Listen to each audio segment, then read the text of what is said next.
Hello there friends, welcome back to another episode of Tooth Morphology. In the last episode we were looking at the upper permanent molars, whereas in this one we'll be finishing that off by talking about the lower permanent molars. These are a little bit trickier than the previous teeth. You can easily get them confused, so I'll try and go over them very clearly and concisely for you. So the upper permanent molars have two roots, not three like their upper counterparts. Occlusally, they have more of a rectangular shape and a cross-shaped or cruciate-shaped fissure pattern. And on the buccal side, they're actually more curved, which is very different to the uppers. And on the lingual side, they're significantly flatter, but they are overhanging. And I described this in a previous episode where I mentioned that the upper teeth tend to push back on the lowers. Now if we jump straight into the lower first molar, instead of having four cusps, there's actually an additional cusp on this tooth, which is the disto-buccal cusp. This is the smallest one, and because there are three cusps on the buccal side, that very easily helps you distinguish between buccal and lingual. But hopefully if you take a look at the 3D model, I can really highlight to you how small this disto-buccal cusp actually is in reality. This tooth has two roots, as I mentioned, one under the mesial cusps and one under the distal cusps. The two mesial cusps are generally the same size.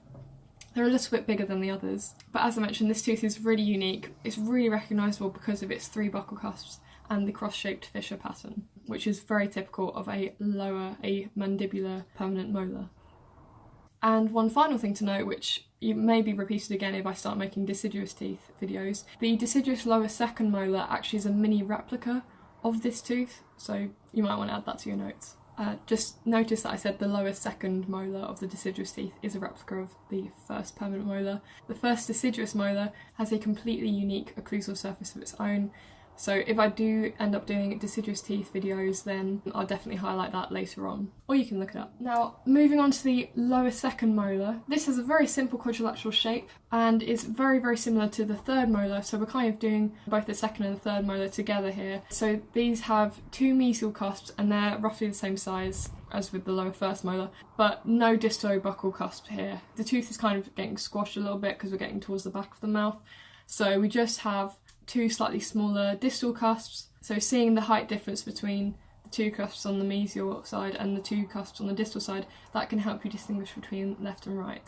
Each of the four cusps are placed in each corner, and as mentioned previously, each root is placed directly under the mesial or distal side. One other minor feature that you might need to know for the tooth waxing is that the mesial side is slightly thicker than the distal side, and the last point is that the roots tend to curve distally.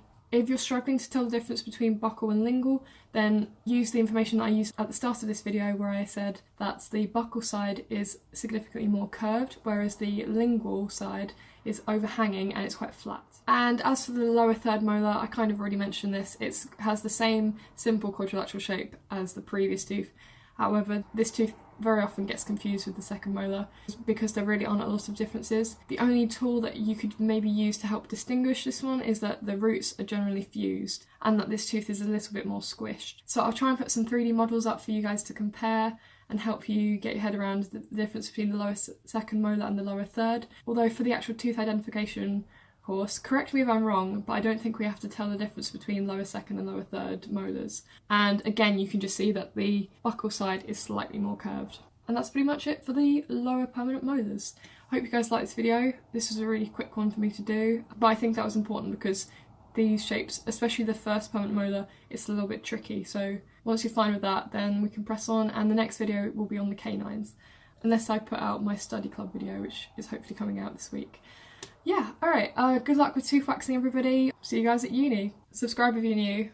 Goodbye.